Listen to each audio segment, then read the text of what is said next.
Ok, bienvenue dans ce tout premier épisode de cette longue série de formations consacrée à Moro. Dans cette première partie, nous allons parler des outils de dessin de Moro.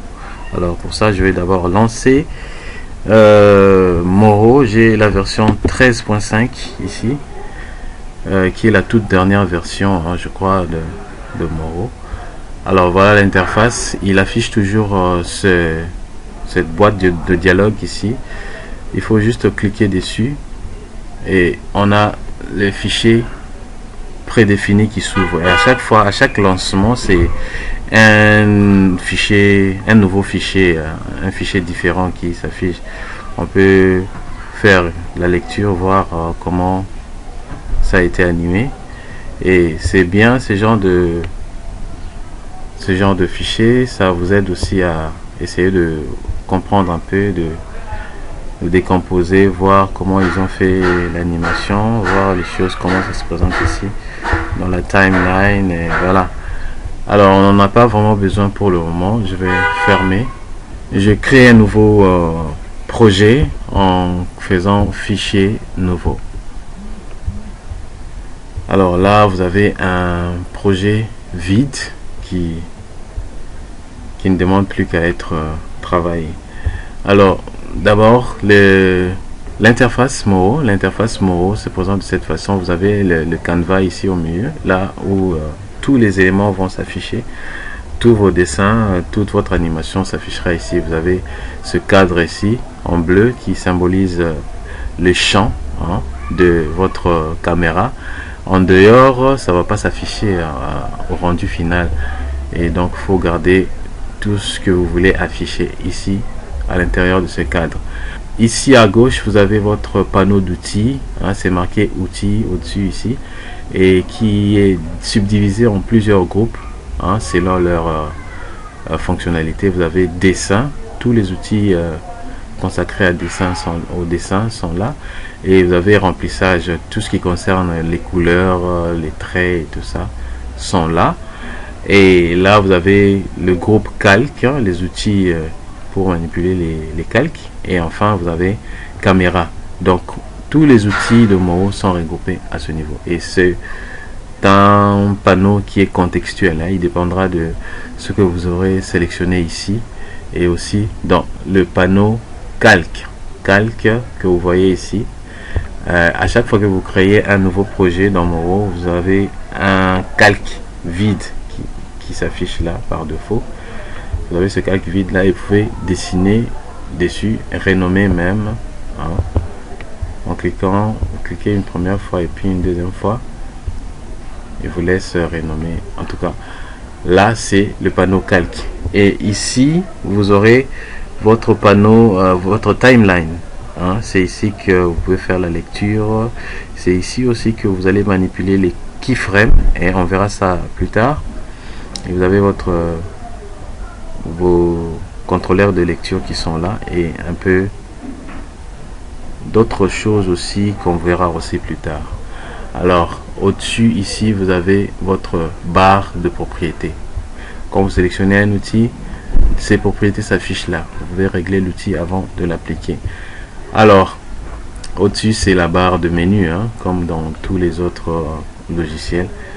Et voilà, nous allons pour commencer importer une image, l'image qui se retrouve dans le dossier que j'ai placé en bas dans la description de cette vidéo, que vous pouvez tous télécharger gratuitement. Il y a un lien où vous pouvez retrouver ce document là. Moi je vais faire fichier, importer, importation générale. Là je tombe directement dans le dossier. Ça c'est les images que vous retrouverez dans le dossier. Alors pour ça, pour cet épisode, on va importer maison 1. Je fais 2 clics, et vous avez cette maison qui se place, et il déborde un peu. Je vais le recadrer, je vais redimensionner pour qu'il se retrouve dans le cadre de notre caméra. Alors vous avez dans votre gestionnaire de calque, il y a calque qui est en bas. Je vais le faire passer au-dessus. Je vais utiliser ce layer. Il est différent de celui-là. Ça c'est une image qu'on a importée, et remarquez, quand je sélectionne ça, observez le comportement du panneau outils. Quand je sélectionne l'autre, vous voyez, ça change. Comme j'avais dit, c'est contextuel, ça dépend de ce que vous sélectionnez ici. Et par moment aussi, quand vous sélectionnez un élément ici, il t'affiche des outils spécifiques qui sont opérationnels sur l'élément que vous avez sélectionné. Alors, on va essayer de dessiner, de reproduire un peu ce dessin. L'image va nous servir de référence. On va pas y toucher. On va dessiner sur ce calque-là. Alors, avant de commencer, il y a une notion très importante, une notion très importante plutôt, que j'aimerais vous expliquer. C'est la notion des formes. Il y a les formes, il y a les tracés. Alors, c'est quoi un tracé? Je prends cet outil là qui s'appelle outil ajouter point avec raccourci clavier A, et quand je sélectionne, vous avez là sur la barre de propriétés tout ce qui s'affiche là. Alors, soudure automatique, remplissage automatique, trait automatique, qu'est-ce que ça veut dire? Coin anguleux et tout ça, on va voir ça. Je vais faire un clic ici à un coin, je fais clic, je maintiens, il ajoute un point, je glisse vers l'autre sommet, c'est un simple triangulaire, je lâche, et puis je fais encore clic, je maintiens là, je glisse vers l'autre sommet, et pour fermer, je clique, je rejoins le premier point. Alors, vous avez vu, il a placé 3 points, mais avec des courbes là, nous on n'a pas besoin de courbes, on a des lignes très droites. Et voilà comment faire pour les rendre droites. Je vais prendre un autre outil qui s'appelle courbure. Alors quand je le sélectionne, vous voyez ces manches là qui apparaissent, et je vais maintenir Alt enfoncé, je clique sur cette manche là, je les glisse comme ça, et puis là aussi je fais pareil en maintenant toujours Alt enfoncé, là comme ça, et puis là aussi, et là. Voilà, ça s'appelle un tracé. On a fait un simple tracé. Quand je fais le rendu, CTRL R, vous voyez que rien n'apparaît, on n'a que l'image qu'on avait importée qui apparaît. Les traits qu'on avait, les tracés qu'on a dessiné tout à l'heure n'apparaît pas. Pourquoi? Parce que il n'a pas de remplissage, il n'a pas de couleur de remplissage, il n'a pas de traits. Donc voilà, ça c'est un simple tracé. Alors lorsqu'on aura rempli la couleur de remplissage et puis les traits, ça s'appellera forme cette fois là.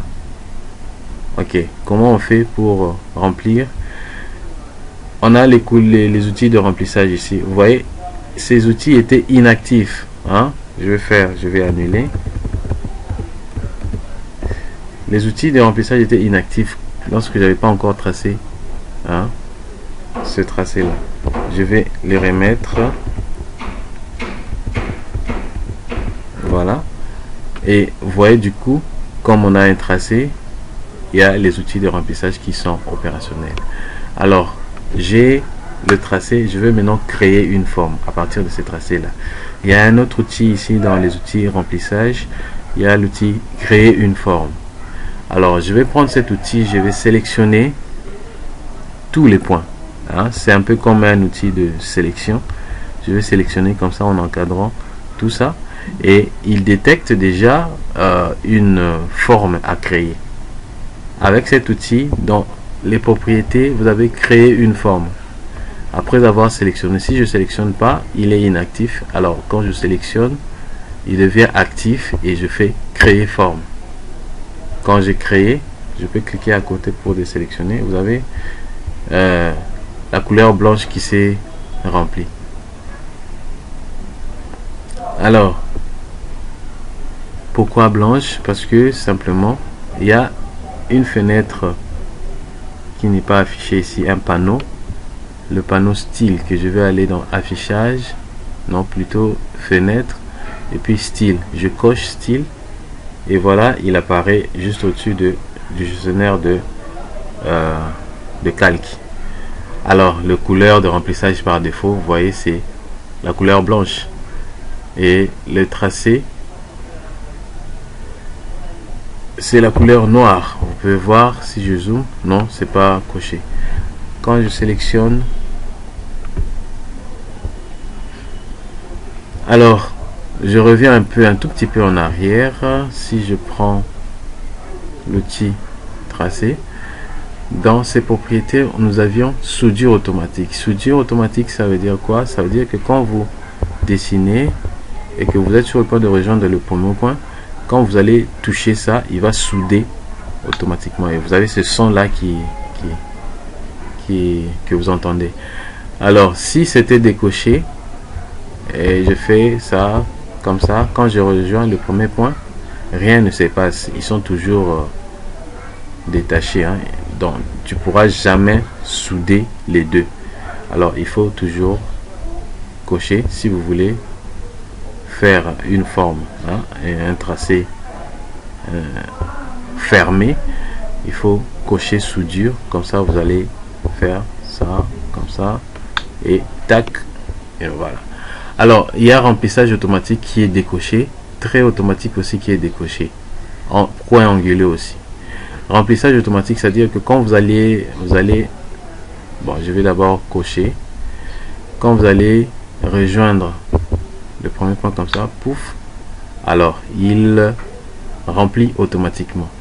Tracé automatique, pareil, quand je fais, je dessine comme ça, et voilà, il va remplir aussi.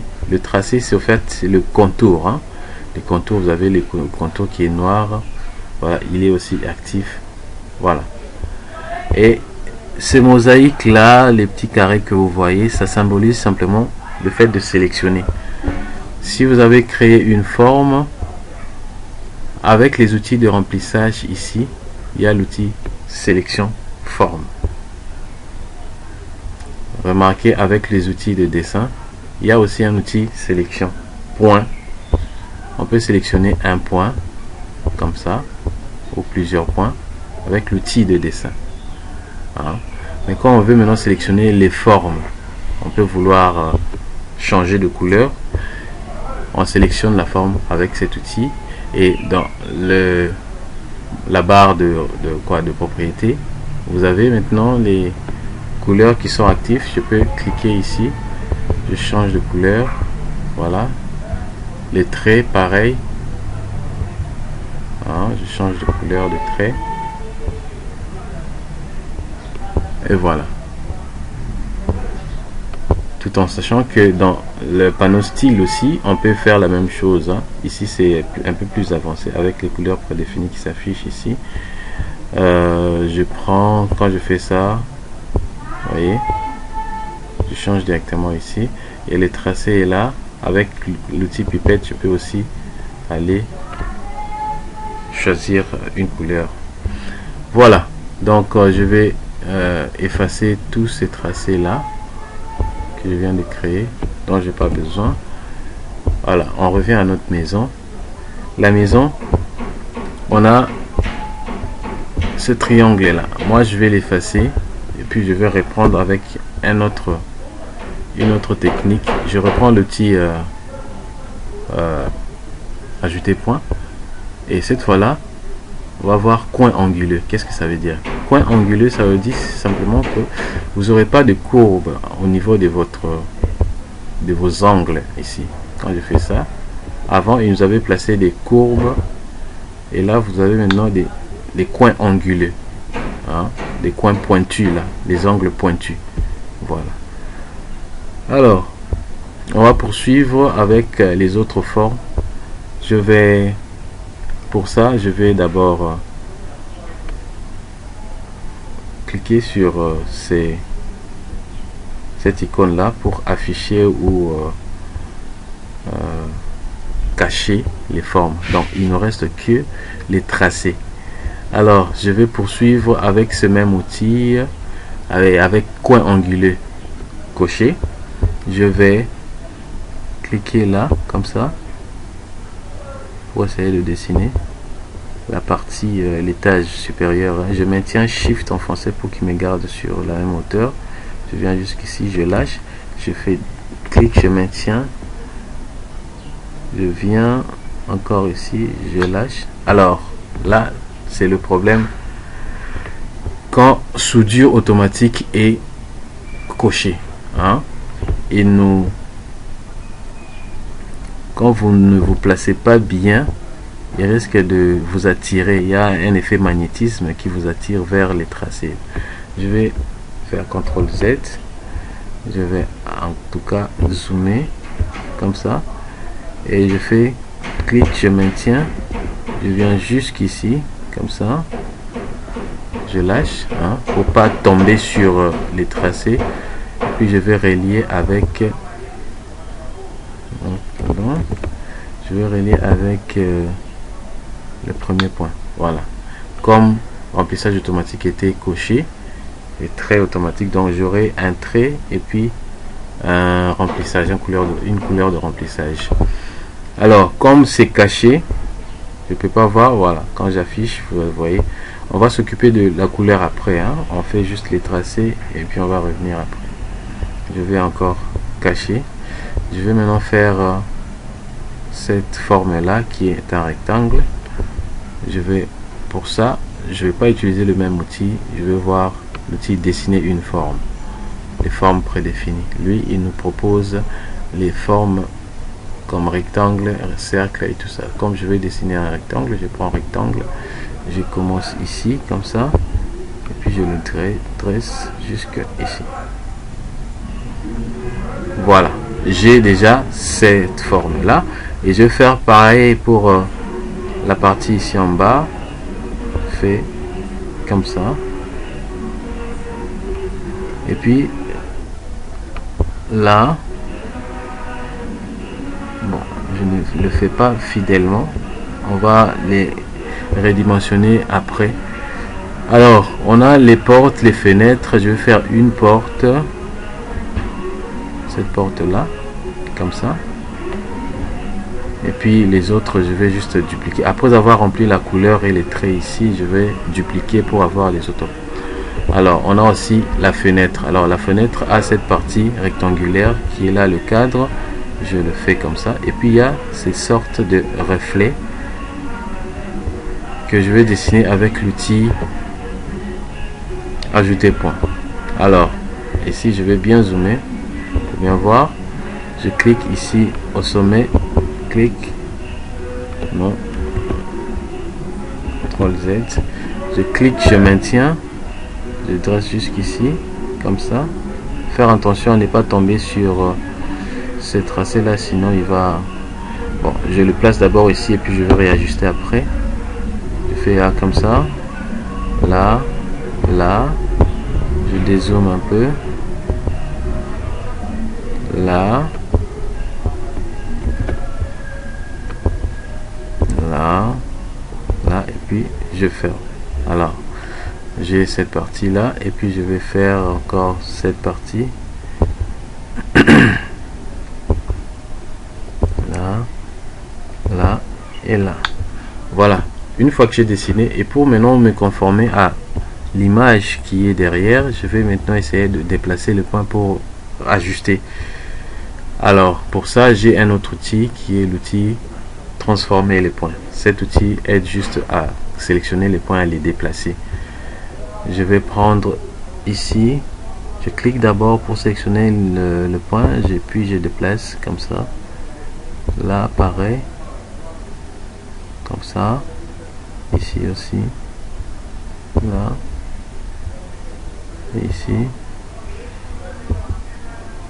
Alors pour ça je vais placer le point juste au milieu de traits, hein, de l'image qu'il y a derrière, là comme ça.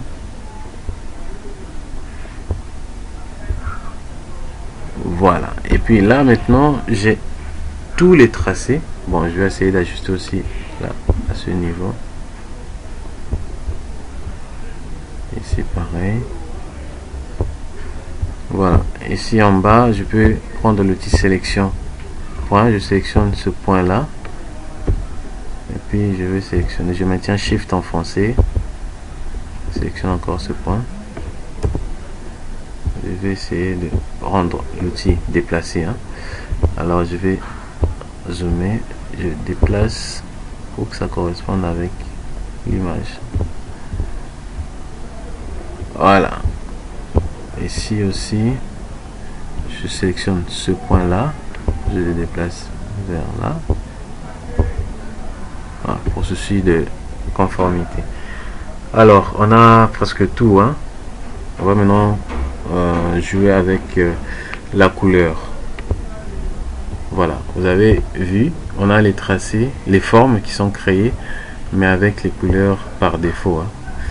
Alors pour ça, comme j'ai cette image qui est là, je vais essayer de le bouger un peu à gauche, à droite plutôt, et puis on va piquer les couleurs correspondantes. On commence par le toit. Alors j'avais dit les formes. Pour sélectionner les formes, je prends l'outil sélection de formes, je sélectionne, et puis je viens avec l'outil pipette que je peux prendre à partir de là. Je clique, je maintiens, je glisse vers cette image. Ok. Et pour son trait, est-ce qu'il a il n'a pas de trait? Vous voyez, il n'y a pas de contour pour cette image là. Tout ce que je vais faire, c'est juste désélectionner le trait. Je clique à côté, je vois que c'est bon. Alors la deuxième forme, je sélectionne, je vais prendre l'outil pipette, je clique, je maintiens, je glisse jusqu'à prendre la couleur. Est-ce qu'il y a de traits? Non, il n'y a pas de trait. Je décoche trait. Alors là, cette partie là, je sélectionne, il n'y a pas de trait non plus, hein. Je décoche carrément le trait, je glisse la pipette ici et j'ai la couleur. Ici pareil, je sélectionne et puis il n'y a pas de trait, je décoche les traits, je prends, je glisse, je pique la couleur. Et la porte, je sélectionne, il y a des traits, oui il y a des traits, je vais prendre la couleur de la porte. Et maintenant pour avoir cette couleur là, je sais déjà que c'est sélectionné, je vais zoomer grandement et je prends la couleur des traits, je viens, je pique la couleur. Voilà, pour l'épaisseur, on s'en occupe pas maintenant. Je sélectionne pour la fenêtre. La fenêtre, est-ce qu'il y a des traits? Oui, il y a des traits. La couleur, je vais prendre, je glisse, et puis les traits, j'agrandis encore. On dirait que c'est la même couleur avec la porte, hein. Je prends, je glisse, je pique la couleur pour la porte. Et il reste plus que le reflet. Je viens, je sélectionne le reflet. Je peux même maintenir Shift, je sélectionne les deux reflets à la fois.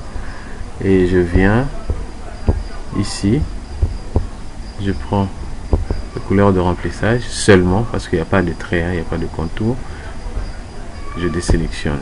Alors là maintenant on a toutes les formes. Le problème, je crois que vous l'avez déjà remarqué, c'est qu'il y a les formes qui se superposent, hein. Il faut faire basculer ça par exemple en premier plan pour que pour corriger ce problème ici. Alors pour ça, Moho a un bon, on va d'abord avancer avec les portes. On va dupliquer les portes et les fenêtres. Comme ça on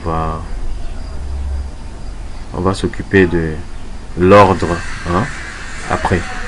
Alors pour ça, j'aimerais avoir cette image qu'elle rentre là où elle était avant.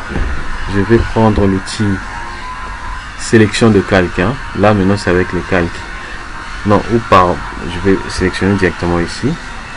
Vous voyez, il y a l'outil transformer les calques qui est là. Lui, il permet de déplacer les calques. À ne pas confondre avec l'outil transformer les points. Ça, c'est juste pour bouger les points. Mais lui, maintenant, c'est pour les calques. Alors, je sélectionne ce calque-là. Dans le panneau propriété, vous avez la position. Je vais faire juste réinitialiser. Et puis voilà, elle rentre à sa place. Alors, je vais cacher ceci. et je sélectionne. Voilà. Je vais aller sélectionner la porte. Je prends l'outil sélection. Je sélectionne tous ces points là. Et je vais faire CTRL-C, CTRL-V, copier-coller. Et je saisis juste ici au milieu avec l'outil transformer. Je glisse, je maintiens Shift enfoncé jusque ici. Pareil ici, je fais CTRL-C, CTRL-V. Je glisse jusque là. CTRL-C, CTRL-V encore pour placer les portes en bas. CTRL-C, CTRL-V pour mettre ici. CTRL-C, CTRL-V. Et puis, voilà. Et pareil avec la fenêtre, je vais prendre l'outil sélection. Je sélectionne tous les points qui composent la fenêtre. Je fais CTRL-C, CTRL-V. Je vais glisser en maintenant Shift enfoncé. Je place cette fenêtre. Et puis CTRL-C, CTRL-V encore. Jusqu'ici. Pareil. Ici en bas. CTRL-C, CTRL-V. Et voilà. Nous avons ceci défini. Alors, je vais réafficher l'image. Alors, on va maintenant jouer avec la position.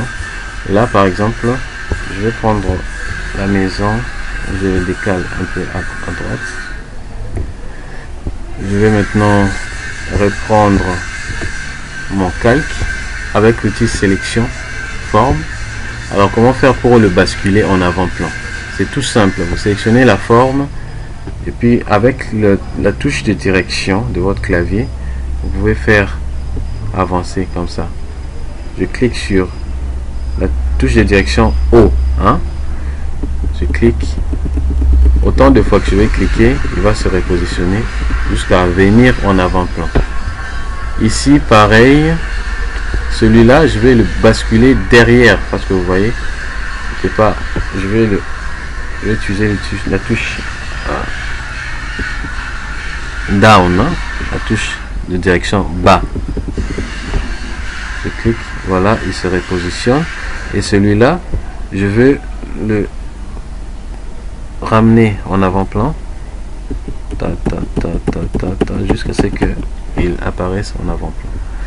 Alors, il ne reste plus que ceci. Ah, lui, on n'avait pas placé la couleur. Je prends remplissage, je viens piquer. Pas de trait, je décoche.